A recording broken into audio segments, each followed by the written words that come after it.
I'm thrilled to be here with you, Lokesh. Let me first start off by saying, Meer ikkada vachinaru, chala dhanyavadu. So, I have to show a little bit of my Telugu because, as he knows, I also grew up in Hyderabad, and we have a lot in common, both in terms of spending time in Hyderabad as well as spending time in the Bay Area. I'll start off with a little bit of a story, and then maybe I'll get into the questions for him. When I left 40 years ago for the United States, I was in this small town called Hyderabad and Sikandrabad. It was the Twin Cities. And when I left and I went to the U.S., virtually nobody knew where Hyderabad was on the map in terms of where it was in India.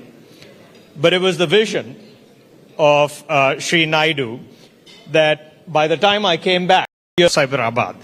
And I think that vision that was created to put Hyderabad on the map, what I've heard from you and what I see is a vision to even eclipse that with what you're doing in Andhra Pradesh, in Amaravati.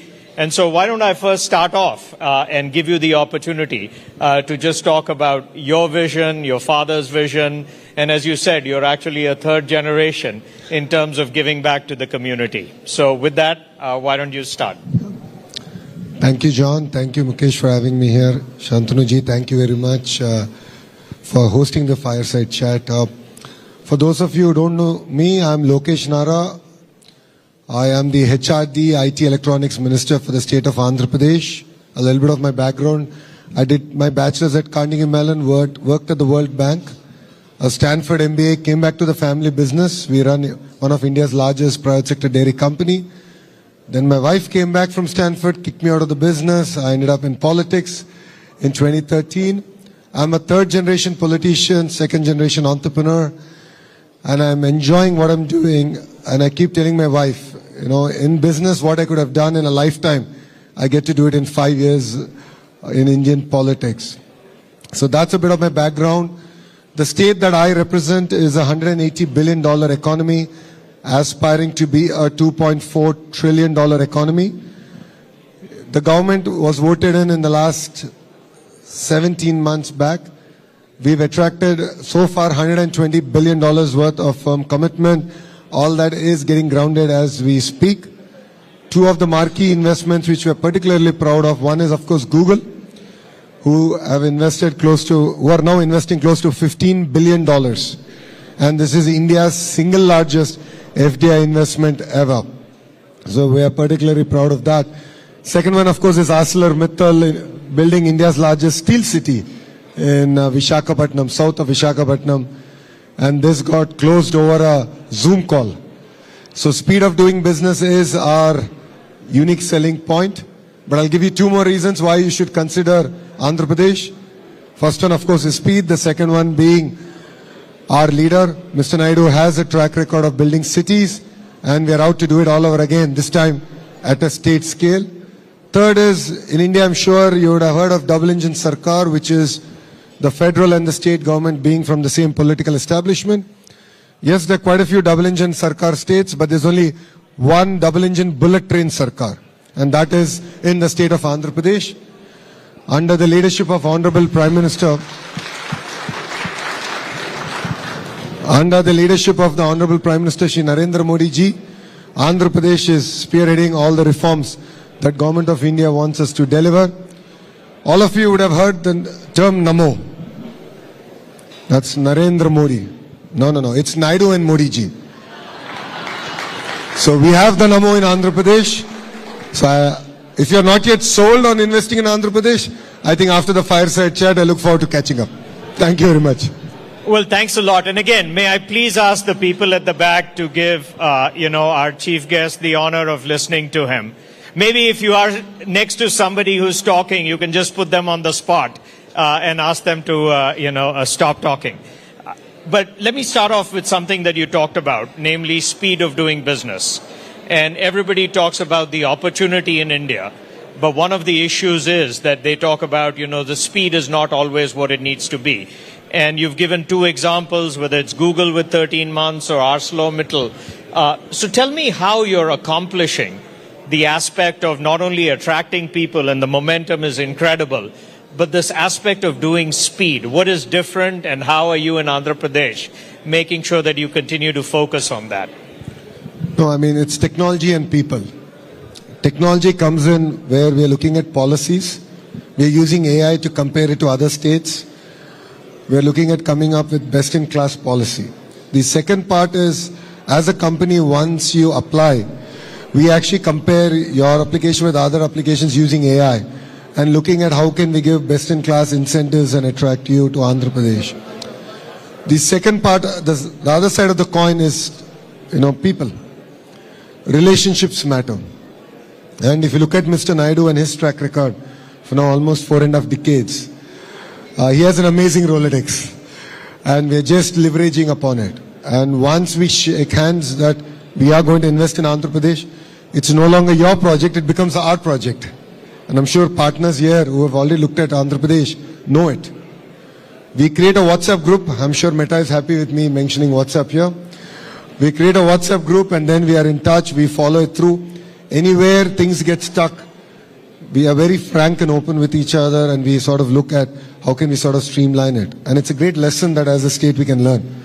So the next partner who's coming into our state doesn't go through the same process all over again. I think a big reason why India actually has been so successful on the global stage is, to your point, the investment in education. And in the past, that used to be engineering institutes, which were world famous. But I was inspired to hear that you're talking actually about AI literacy and what you're doing to make sure that it's the next generation of skills that you're investing in. Maybe you can share with people a little bit more about how you're doing this in a field that is so evolving as we speak, namely in AI. No, honestly, all of us are learning. It's clear that AI and then quantum is the next frontier for us. So, as earlier I was telling, we are very focused on the cluster-based approach, where we look at not only bringing in the companies, but the entire ecosystem associated with it. And education plays a very important role. So we're using AI as a tool, of course, to impart education, but we are also working with the industry to revamp curriculum in all our colleges and universities. And I'm working hard, hopefully I'll be able to get it through, is to recreate the ISB model for the AI university. I believe that is going to lead, enable us to lead from the front. And I think you'll be pleasantly surprised that Mr. Naidu has been talking about skill census. While other political parties talk about, caste census, we are talking about skill census. It's easy said than done because we need to skill assess across multiple traits. Mr. Naidu is a great visionary. I mean, all of us can accept that. But then execution falls on people like me. So he said skill census. I said, great. I was so excited. I tried it and I failed the first time. I did it in my own constituency. But now you'll be surprised to hear we're using AI. So if you're an AC mechanic, we're using conversational AI to assess your skill level. We're asking, like, tell me a problem, and then how you went about solving the problem. So we are able to assess a carpenter, an AC mechanic, to an AI engineer, and then create this entire ecosystem where skill, upgradation or skill development, if I may, is tailor-made. So I think that's what makes Andhra Pradesh again very unique in the way we're doing things. The ambition that you have shown in creating a brand new city, I mean, I think we all have to go back to maybe Chandigarh being the last city that was actually a planned city in terms of creation. To even think about creating a brand new city with the infrastructure that you're trying to invest in Amaravati, I mean, that is an incredibly daunting task. Maybe you can speak a little bit to the scale of what you're trying to do in Amaravati and, how that's proceeding. See, Mr. Naidu has a track record of building cities. And as you shared, Hyderabad, Secunderabad, Cyberabad. It's a very similar model. So you have Vijayawada, Guntur, and then you have Amaravati now coming up. So when the state got split, we were capitalless. So we had to go about figuring out where we would position our new capital. So this is right off the banks of River Krishna. And this is a city designed, planned by Singaporeans. They brought in a lot of their expertise, their knowledge. And then we're working with Government of India on various funding models. We're done with the first part. So we're going about executing it. Because honestly, it's India's time. As John has said, India is either going to be Number one, if we don't do our job right, number two, we as in politicians, we have a potential to be number one. That means we need to build new cities. While existing cities are getting choked, we should use the existing infrastructure but build new ecosystems. What we've done is we've made farmers part of the entire ecosystem. So 30,000 farmers came forward, gave their land, we pooled all the land, created all the infrastructure, gave developed land back to them and part of it to the state. So I believe this is a model that's workable, and this is a model that I believe that could lead the way for India to build new cities and ecosystems. I always say that when I grew up, people used to say, go west, young man. I really believe that today, if anybody is growing up in the US, you'd say, go east, young man. But maybe just a message to the people here in terms of those who are considering investment in India and in Andhra Pradesh.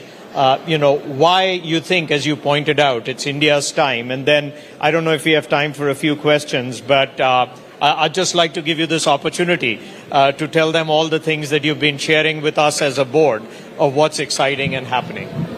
I'm sure quite a few of you are from California. So you think about Andhra Pradesh as California of the East. So we have an amazingly long coastline, a beautiful cities, ecosystem getting built across the state. For people who have followed Hyderabad and its growth trajectory, there's a leader who has a track record and is sharing with the board that it is India's time, and in India it is Andhra's time. What you're seeing is history getting created in front of your eyes. It could be with Google, it could be the project we have done with Meta, it could be the investment that ArcelorMittal is now doing.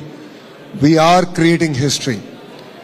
And I request all of you to come visit us, see what we are doing, and please don't miss this bus.